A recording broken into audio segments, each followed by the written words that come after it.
성부와 성자와 성령의 이름으로 아멘. 예수님과 어머니 하나 되신 성심 안에서 아버지 뜻 안에서 기도드립니다.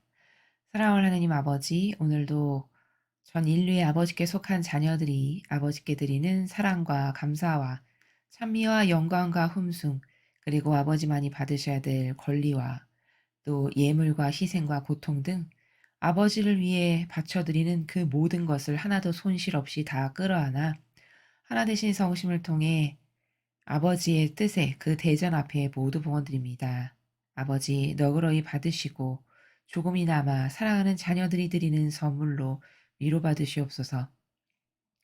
또 오늘 하루도 깨닫지 못하여 저희들이 저지르는 모든 죄악과 그리고 거짓 교회가 또 전체주의 세력과 함께 손잡고 아버지께 매 순간 드리는 그 역겨움과 모욕과 치욕의 죄악들을 저희 사명과 제자들과 십자가 사도직과 아버지께서 사랑하시는 자녀들이 아버지를 위해 배상과 보속을 드립니다.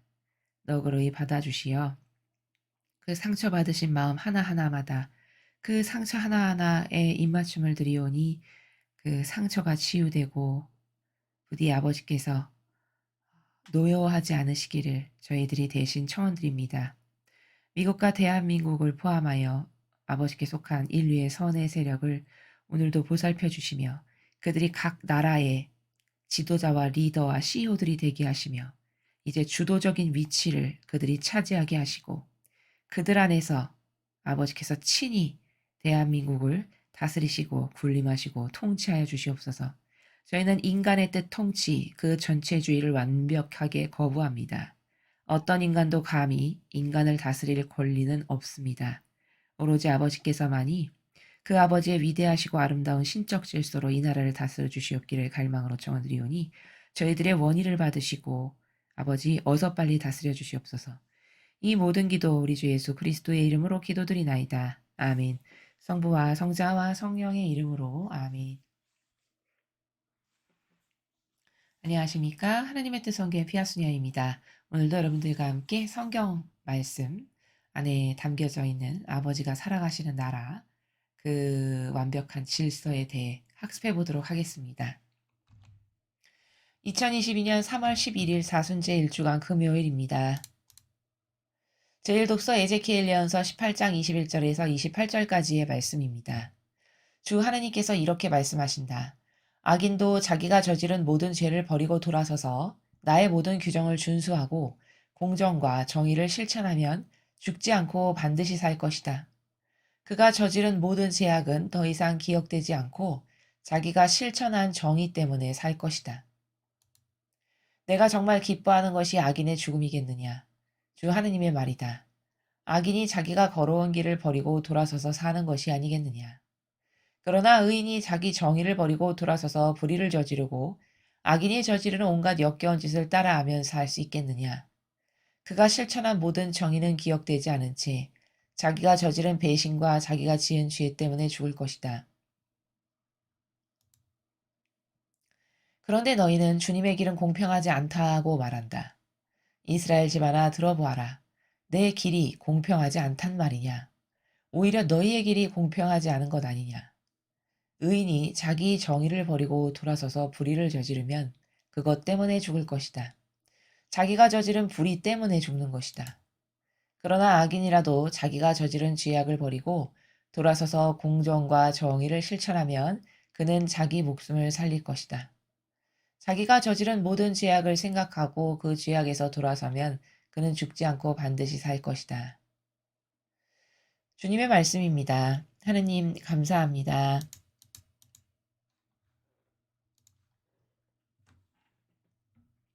오늘 에제키엘 예언서에서 중요한 단어를 하나 선택하라, 골라라라고 만약에 말씀하시면은 오늘 이 일독서에서 중요한 단어는 공정과 정의입니다. 여기 위에서 네 번째 줄, 세 번째 줄이요. 여기 공정과 정의 보이시죠? 공정과 정의는 마치 하나의 나무에 두 개의 가지와도 같이 그 정도로 중요한 겁니다. 공정과 정의가. 이 올바름을 지향한다는 것, 그것은 인간의 근본입니다. 그렇죠? 그래서 올바로 된 인간이면 공정과 정의를 좋아하고요. 정직한 걸 좋아하고 참되고 바른 것을 좋아하고 이렇죠. 그런데 심각하게 병이 들어서 인간의 정신이 이미 마귀에게 장악당해서 올바르지가 않죠. 그러면 공정과 정의 어 원치 않고요. 병든 자비만 원합니다. 오늘날의 우리나라가 그렇죠. 미국이 그러하고 전 세계에 지금 딥스테이트라고 하는 세력에게 먹힌 이후로 병든 자비적 측면을 문화나 교육이나 학교에서 그 누룩처럼 퍼뜨려 놔 가지고 그 문화와 교육과 집안 환경 같은 그 전 분야에 걸쳐서 그 시스템 가운데서 살아가는 인간은 이제 병든 자비라고 하는 아주 치명적인, 마치 에이즈보다도 더 무서운 병인데, 그게 정신의 그런 병에 지배당해서 살아가는 이런 시대가 되었습니다. 그러나 엄밀히 말하면 예수님께서도 이 지상에 오셔서 가장 강조하신 게 뭐냐? 공정과 정의였습니다. 그 하느님의 다스림의 원리를 보면요. 반드시 따라야 될 절대적 법칙인 진리가 존재하고요. 그 진리에서 먼저 파생되어 나가는 것이 자비가 아니라 정의입니다. 아버지의 다스림이 그러하십니다. 그래서 따라야 될 절대 법칙인 진리에 근거하여 정의를 먼저 쓰세요. 이 진리의 법칙을 네가 따랐냐 안 따랐냐에 따라, 따랐으면 너는 모든 걸 용서받고 나의 편이고 나와 하나 된 사람이고, 근데 이 진리의 법칙에서 벗어났어. 그럼 너는 내가 정의를 휘둘러야지. 이러한 나라시거든요. 그럼 자비는 언제 나가는 거냐? 이 따라야 될 아버지가 세우신 절대 법칙인 진리를 이 사람이 제가 그것을 안 따르고 사는 게 잘못입니다. 제가 진리를 지난날 몰랐는데 이제부터 그걸 잘 따르겠습니다. 용서해 주십시오. 이렇게 회개를 했잖아요. 그 진리가 맞다라고 인정하고. 그래서 그가 회개했을 때 그때 자비가 나가는 겁니다. 하느님의 자비가. 그러면 용서해 주시고 다시 받아들이시고 기회를 주시는 이런 건데, 지금 병든 세상은 어떻게 돌아가고 있냐면 무조건 자비, 무조건 틀렸어도 사랑하고, 그렇죠? 마귀여도 끌어안고 사랑하라고. 하나님은 사랑이시니까 모두를 하라고 그러고 이렇게 가르치는 거거든요. 이거는 신적인 오늘 에제키엘 예언서에서도 아버지께서 말씀하시는 나라하고 완전히 다르죠. 여기 아버지께서 오늘 처음부터 끝까지 계속 강조하시는 건 뭐죠? 공정과 정의를 실천해라 이겁니다. 네가 여태까지 맨날 악하게 살았어. 근데 회개하고 공정과 정의를 실천해. 그럼 너는 용서받는다. 근데 네가 여태까지 잘 살았는데 마지막 순간에 정의를 다 버리고 불의를 저지르고 마귀랑 하나 돼서 살아. 그럼 너는 너가 지은 죄 때문에 죽을 거다. 이렇게 말씀을 하시는 나라거든요. 근데 여기서 하나 중요한 게 뭐냐면, 우리가 공정과 정의가 나온 김에 올바르게 관점을 짚고 넘어가면, 그렇다면은 이 공정과 정의를 잘못 사용하게 되면 어떤 또 부작용이 존재하냐면요. 정의와 공정이라는 건 뭐가 아니다, 잘못됐다라는 걸 말하는 거잖아요. 그렇죠? 그렇다면은 무엇에 근거해서 아니고 잘못했는지라고 하는 절대 법칙의 기준이 있어야 됩니다. 그렇죠? 그 절대 법칙의 기준은 무조건 뭐밖에 없습니까? 이 전 지구상에 존재하는 것 중에 유일무이하게 변치 않는, 그렇죠, 아버지의 진리, 신적 질서, 그 법칙만이 공정과 정의를 따지는 기준의 근간이고 잣대고 법칙이 되는 거다라는 겁니다. 근데 인간은 어 기호가 정서가 병들면은 자기 기준으로 너는 잘못됐어, 넌 틀렸어, 이렇게 해서 남을 단죄하는데 잘못하면 쓰게 돼요. 이 공정과 정의를. 이거는 잘못된 거라는 겁니다. 그렇죠? 그래서 공정과 정의를 이야기할 때는 아버지의 법이 이러이러하신데, 진리에 보니까 진리의 질서는 이러이러하신데, 이 진리의 질서에서 당신은 벗어났습니다. 이렇게 말하는 게 공정과 정의를 올바르게 세우는 겁니다. 그래서 자칫 잘못하면은 공정과 정의의 속성이 있고 그걸 좋아하는 것은 올바른 것인데, 따를 기준이 무엇인지를 몰라가지고 절대성의 기준 없이 내 감성에 근거한다든가 내 법, 내 기준에 근거해서 넌 틀렸어, 넌 안 되고, 너는 해면 되고, 넌 안 되고, 이렇게 하면 잘못하면 단죄하는 자가 된다는 거죠. 이렇게 해서 남을 다 심판하는 자가 되면 곤란하겠죠. 그러니까 공정과 정의를 실천하기 위해서는 반드시 선언적으로 명시되어야 될 것이 그럼 무엇에 근거하여 공정과 정의를 실천할 거냐는 건데 그 근거는 그 절대 법칙은 불변의 진리밖에 없다. 신적 질서밖에 없다. 그것에 근거하여 공정과 정의를 실천하는 이것만이 올바른 거다라는 겁니다. 그래서 우리가 이 지금 세상이 이 정도로 망가진 것을 살펴보면은 하나 공통점을 발견할 수 있어요. 마귀의 공통점. 지금 공정과 정의가 나왔기 때문에 말씀을 드리면 속이는 자 있죠. 속이는 자. 여러분 지난 5년간 속이는 자를 굉장히 많이 보셨습니다. 이 나라에서. 물론 전 인류적으로도 그렇지만요. 그래서 말이 화장실 들어갈 때와 나올 때가 다르게 이렇게 계속 말을 바꾸고 달라지는 이런 속성을 가진 자. 그리고 자기 거에는 한없이 관대한데 남한테는 단죄의 칼을 들이대는 이런 속성. 이런 모든 게 다 마귀적 속성인데 이런 속이는 자는 다 용의 세력에 속한 자다라는 겁니다. 그래서 뭐 가재도 살고 붕어도 살고 뭐 거북이도 살고 이렇게 다양한 것이 다 자기 분수에 맞게끔 살아야 된다라고 남에게 말은 하고 그러나 자기 딸은 실력도 능력도 안 되는데 온갖 불법을 동원해서 한 번도 시험을 보지 않고 의사 자격증까지 따게 만드는 바로 이게 뭘까요? 이런 케이스가 남을 속이는 자죠. 이건 볼 것도 없이 일단 속인다, 거짓말한다. 그럼 이건 무조건 악이고 마귀입니다.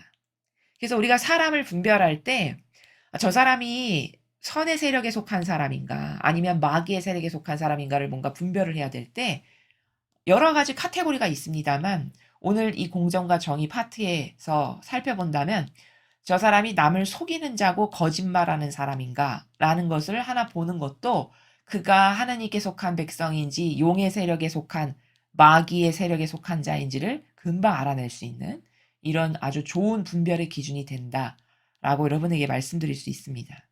그래서 우리 이 선의 세력 있죠. 우리 우파라고도 하고 이 선의 세력은 하나 장점이 뭐냐면은 이 다 정의가 있으신 분들이에요. 공정과 정의를 좋아하는 분들이에요. 그래서 아닌 것에 막 들끓고 아닌 것에 막 울분이 끓어오르는 이런 속성은 사실 영적으로는 굉장히 좋은 속성이거든요. 왜 좋은 속성이냐면 무엇에 근거하여 그렇게 말씀드리냐면 여러분 예수님이 뽑으신 12 제자들의 속성을 다 파악해 보면요. 예수님이 어떤 사람들을 뽑았냐면은 막 어부, 막 혁명당원, 열혈당원 이런 사람들을 뽑으셨거든요. 예수님의 가장 최측근의 제자들로서. 그러면 어부나 막 혁명당원, 열성당원 이런 사람들의 특징이 뭐냐? 그들이 하나같이 다 속성이 강해요. 정의로 들끓을 수 있는 사람들이에요. 그럼 예수님은 왜 아주 착하고 교묘하고 유려하고 아주 선비처럼 이런 사람은 왜 안 뽑고 다 열혈당원, 혁명당원 막 어부같이 이렇게 드세고 강한 이런 사람들을 뽑으셨을까? 그게 왜냐하면 하느님의 일꾼은요. 다 마귀와 싸워야 되는 사람들이거든요. 그렇죠. 악과 싸워서 이겨야 되는 사람들입니다. 이런 세상에. 그쵸. 예수님이 살아가셨던 세상도 바리새파 학자를 포함하여 얼마나 악이 들끓던 세상이었어요. 그쵸. 그럼 그 세상에서 진리를 수호하고 지키고 살아남으려면 거기 나약하고 유약하고 예예거리고 그저 변덕스러운 병든 자비밖에 없는 이런 사람이 어떻게 마귀랑 싸워서 이길 수 있겠습니까? 불가능하죠. 그러니까 다 부족하지만 속성을 보고 항상 하느님은 뽑으시는데 속성이 정의와 공정이 있는 사람인가, 정직한 양심이 있나 이런 사람들만을 뽑으셨음을 발견할 수 있어요. 그래서 정의가 있고 공정과 정직이 있고 이런 것은 굉장히 좋은 속성이나 거기서 하나 주의해야 될 점은 제가 조금 전에 말씀드린 바와 같이 단 그 정의를 실현하는 데 있어서 따라야 될 기준이 내 게 아니라 병든 내 기호나 내 정서나 내 지식이나 내 기준, 내 선 이런 걸로 정의를 실천하면 다 싸울 수밖에 없습니다. 그렇죠? 그래서 우파의 제일 약점이 뭐죠? 다 개인적으로 정의가 센 사람들이다 보니까 하나로 뭉치기가 어려워진다는 거예요. 이게 우파의 최대 약점이죠. 이 선의 세력에. 그럼 그거는 오해가 있어서 그런 거거든요. 정의에 대한 올바른 관점만 조금 교정하면 얼마든지 하나 될 수 있습니다. 그럼 이제 그때부터 막강하고 파워풀한 힘이 나오는 건데 거기서 우리에게 오해를 불러일으키는 게 뭐냐. 아, 저 사람 기준도 아니고 내 기준도 아니고 이 사람 기준도 아니고 우리의 모두 공통의 기준은 무조건 하느님의 법, 진리, 하느님의 뜻, 신적 질서. 우리 이것에 근거하여 옳고 그름을 따지는 게 맞지 않습니까? 왜? 이거 불변의 법칙은 지구상에 인류에 이거 하나밖에 없으니까. 해서 모두가 다 동의했다. 그러면 그때부터 그 진리의 근거에서만 아니다. 예, 아니요. 이렇게만 하면 되는 거예요. 그리고 나서 각각의 어떤 개개인의 부족함이 있죠. 그런 것은 다 수용하고 받아들여야 되는.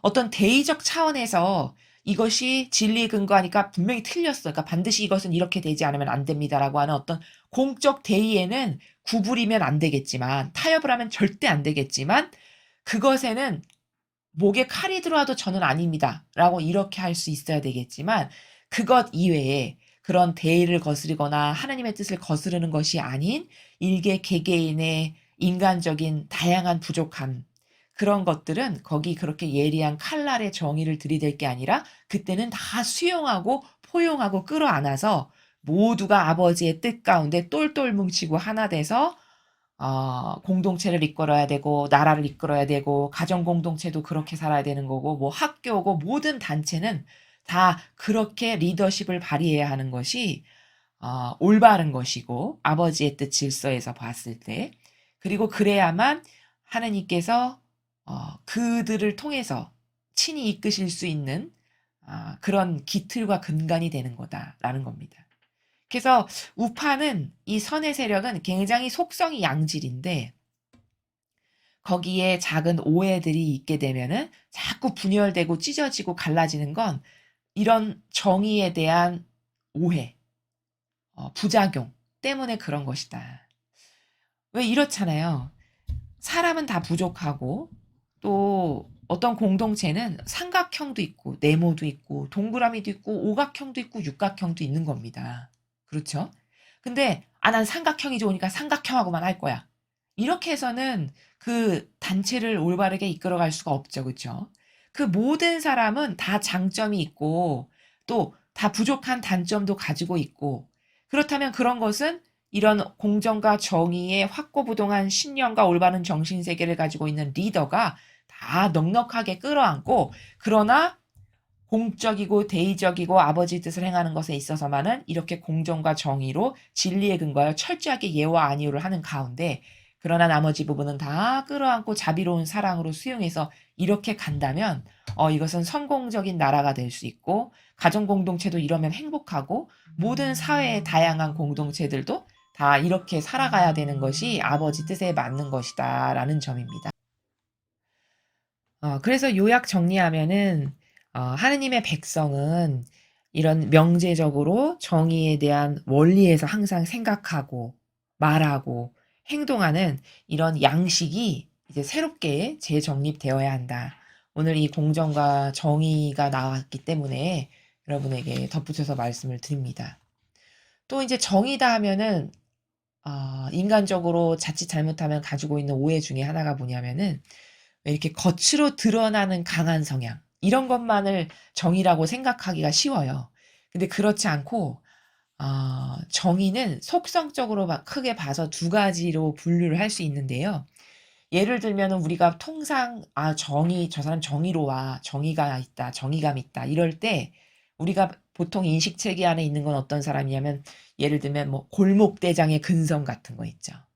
이렇게 막 좌중을 휘어잡고 이끌 줄 알고 하는 이런 어떤 골목대장의 근성 같은 그런 정의의 종류가 속성적으로 있는가 하면 두 번째는 어떤 것도 정의냐면요. 아주 조용하고 냉철하고 있는 듯 없는 듯 티도 나지 않는데 올바름의 지향이 항상 꼿꼿하여 그것을 바꾸지 않는 요것도 정의거든요.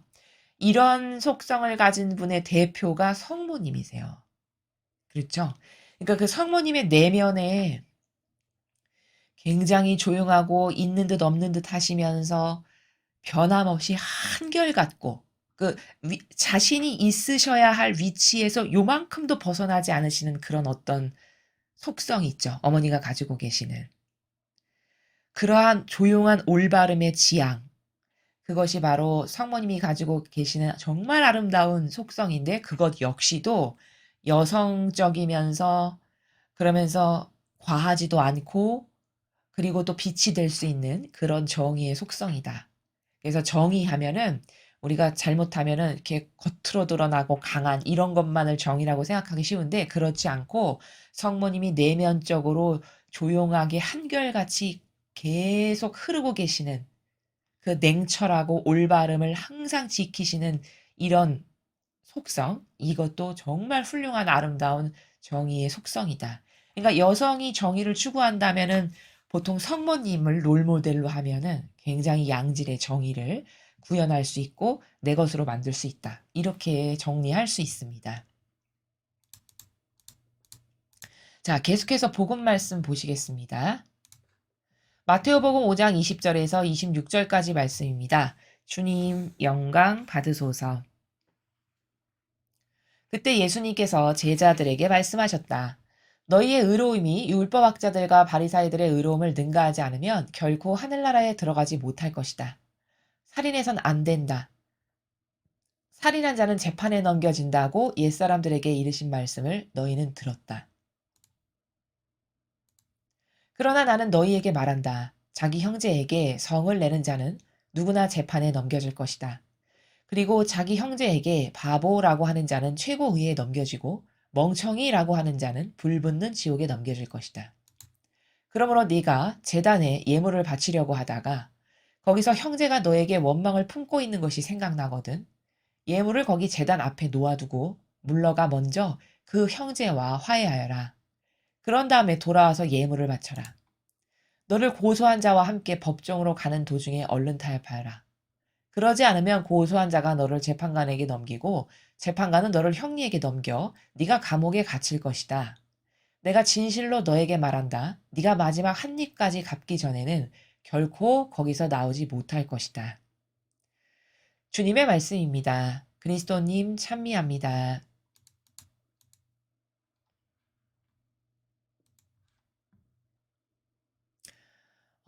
예수님께서 지금 제자들에게 교육을 하시는 그러한 내용입니다. 근데 어떤 내용을 교육하시냐면 지금 첫 줄에 이렇게 말씀하시죠.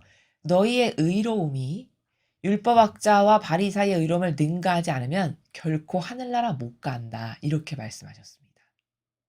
자, 그러면 우리는 의로움이라는 단어에 대해서 과거에 이제 저희 강의를 꾸준히 들으신 분들은 이제 다 아시죠? 의로움의 나라가 어떤 나라인지 충분히 배웠죠? 의로움이라면은 희생이 전제되는 게 의로움입니다. 그쵸? 그러니까 풀어서 이야기를 하면은 하느님의 뜻을 행하기 위해서 하느님의 뜻을 행하기 위해 자신을 희생하는 것. 이게 의로움의 정신이고 그 사람이 바로 의인입니다. 그럼 여러분 율법학자나 바리사이가 하느님의 뜻을 행하려고 자기를 희생하는 것이 있었나요?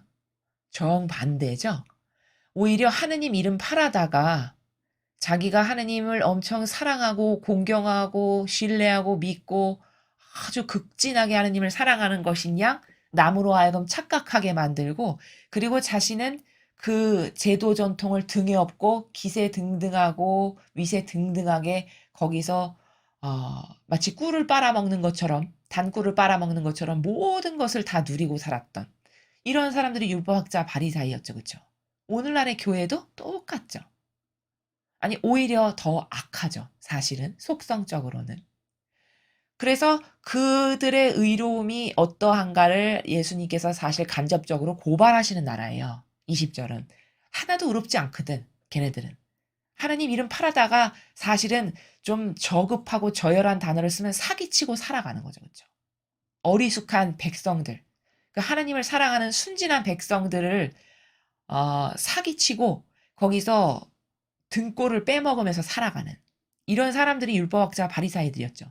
오죽하면 예수님이 고발하시기를 너는 바리사이의 행실 그런 것은 하나도 닮지 마라. 그들이 모세의 자리에 있으니까 그들의 말은 들어야겠지만 그들의 행실은 절대 닮으면 안 된다. 그러면서 고발하시기를 모든 무거운 짐은 다 백성에게 지라 하고 자기는 손가락 하나 까딱 안 한다라고 말씀하시잖아요. 그게 의로운 겁니까? 정반대죠. 그래서 그들의 그런 남 속여가지고 하느님 이름 팔아가지고 잘 먹고 잘 사고 호의호식하는 그들을 능가하지 않으면 너는 절대 하늘나라 못 가게 될 거다라고 말씀하시는 게 바로 그 나라입니다. 그래서 이 의로움은 하느님의 뜻을 행하기 위해서 나를 희생하는 사람, 또 정의를 실천하는 사람이 곧 의인이고 의로움이에요. 왜냐? 여러분 정의를 실천하려면은 거기 희생이 들어가나요? 안 들어가나요? 고통이 들어갑니까? 안 들어갑니까? 당연히 고통과 희생이 따르죠. 왜? 옳은 것을 지키려다 보니 아닌 것을 아니오라고 말하니 누가 좋아하겠어요? 박해가 들어오고 모욕이 오고 핍박이 오고 왕따시키고 뭐 이런 다양한 제재들이 가해지죠. 그럼에도 불구하고 이것은 하느님의 법에 근거해서 틀렸습니다. 아닙니다라고 말하는 것이 정의잖아요. 그러니까 정의를 실천하는 사람이 곧 의로움이 있는 사람이고 그런 사람을 의인이라고 하는 겁니다. 그래서 그러한 속성, 제가 지금 무수히 많지만 그 정의의 나라도 차원의 세계를 펼치면 그냥 간단히 두 가지를 말씀드리면 정의를 실천하는 사람이 곧 의인이고 의로움이 있는 사람이고 그리고 아버지 뜻을 행하려고 나를 희생하는 사람, 이런 사람이 곧 의인이고 의로움이라는 거죠. 그래서 하느님의 일꾼이다. 그래서 교회에 자원한 봉사자로 들어왔다 하면 기본이 어떻게 돼야 되는 거냐면 오늘 예수님의 가르침에 근거하여 살펴보면 기본 자세가 나에게 보내주시고 맡겨주신 양들, 그 하느님의 백성들. 예를 들면 본당으로 따지면은 그 본당에 미사 오시는 모든 신자분들이 하느님께서 나에게 맡겨주시고 보내주신 양들이죠. 그쵸? 그러면 그들이 지은 죄 있잖아요.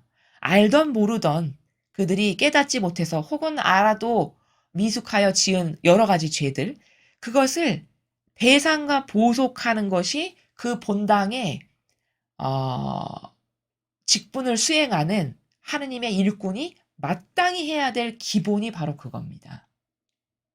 그게 의인으로서의 삶을 사는 거고 직분의 삶을 사는 거고 예수님을 닮은 삶을 사는 거예요.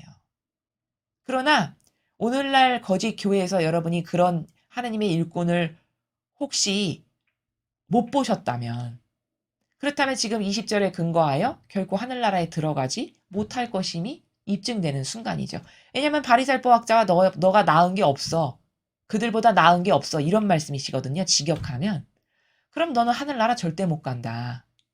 이렇게 이야기하시는 거니까 나에게 맡겨주시고 보내주신 양들을 위해서 희생하는 삶이 이 직분이 삶이고 살아야 되는 삶이고 그것을 하겠습니다 해서 자원하는 거고 그것을 하셨던 멋있는 스탠다드 표본이 예수님과 성모님이셨는데 그 정신세계가 너무나도 고결하고 멋있어도 저도 좀 그것에 도전하는 삶을 살고 싶습니다. 이렇게 해서 자원해야 되는 거거든요.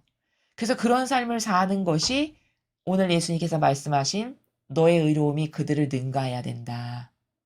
라고 말씀하신 그런 삶을 사는 것인데 그렇지 못하다면 이것은 다 성경 말씀과는 다른 삶을 사는 거고 아버지의 법하고는 다른 육적인 내 자아를 숭배하고 살아가는 삶이고 직분에 어울리지 않는 삶을 사는 거다라는 점입니다.